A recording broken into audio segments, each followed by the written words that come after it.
വീണ്ടും പഴയതിലേക്ക് കൊണ്ടുപോയിട്ട് ഈ ത്രേതായുഗത്തിന്റെ രാജ്യം വരുത്താൻ ഇനി ഇവിടെ കഴിയുമോ ഇല്ലേ എന്ന് നിങ്ങൾ ചിന്തിക്കുന്നത് കൊള്ളാം. പക്ഷെ നമുക്ക് ഇതൊന്നും ചിന്തിക്കേണ്ട ആവശ്യമില്ല, കഴിയില്ല തന്നെ. നമുക്ക് നല്ല തെളിവായി എന്താണ് അത് ആണിലും പെണ്ണിലും കൂടി നടപ്പിലാക്കണമെന്ന് ഇത് കാണിച്ചു തന്നിട്ട് ഇങ്ങനെ ചെയ്തിരിക്കുകയാണ്. അപ്പൊ ഈ പെൺവർഗങ്ങളിൽ തികച്ചും ആത്മാർത്ഥത ഉണ്ട്. പക്ഷെ ഇത് വേറൊരു തരത്തിൽ ഇവരെ ഇവിടെ ചീത്തയാക്കിയിരിക്കുക. വർഗത്തിന് രണ്ട് തരത്തിൽ, ഒരു തരത്തിൽ കുറവുണ്ടവർ.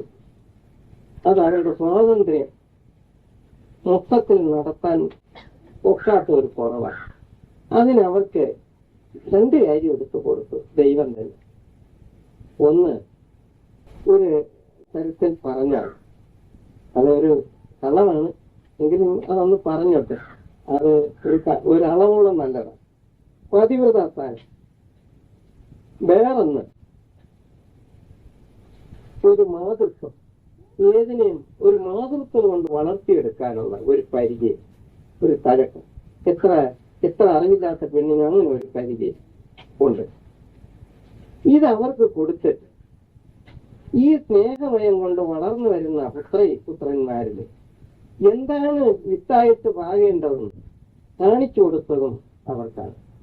അത് മുൻ ചരിത്രത്തെ പരിശോധിക്കുമ്പോൾ ദർശനവശങ്ങളിൽ കൂടി ഈ ബ്രഹ്മനിശ്ചയത്തിൽ നടപ്പിലാക്കേണ്ട കാര്യങ്ങൾ എന്തെന്ന് അവർ കണ്ടിരിക്കുന്നു എന്നാണ് പറഞ്ഞത്. അത് ഈ ഋഷിമാരായ ഭാര്യമാർക്കാണ് അത് കിട്ടിയിരിക്കുന്നത്. അപ്പൊ ആണും പെണ്ണും കൂടി ചേർന്ന് അന്നേ അത് കൊണ്ടുവന്നതാണ്.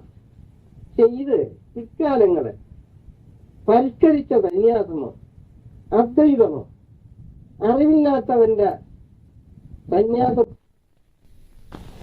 ഏറ്റവും വലിയവനല്ലാതെ ഇതിന്റെ കള്ളം അറിയാൻ വയ്യാതെ അങ്ങനെ രണ്ടാം നാല തലമുറ പൊയ്ക്കഴിഞ്ഞാൽ ഇതിന്റെ സത്യത്തെ അങ്ങ് മറക്കും. ഈ പ്രബദ്ധം എന്ന സന്യാസമാണ് ഇപ്പൊ നമ്മുടെ ഇടയിലിരിക്കുന്നത്. ഇതല്ല എന്ന് കാണിക്കാൻ ഒരു അതാണ് മുമ്പ് പറഞ്ഞത്, എന്തിനൊക്കെ കൂടി അബദ്ധം വന്നു എന്നിങ്ങനെ കാണിച്ചു തന്നിട്ട് ഈ പെണ്ണിന് ഉണ്ടായ ആ മഹിമ എങ്ങനെ കളഞ്ഞു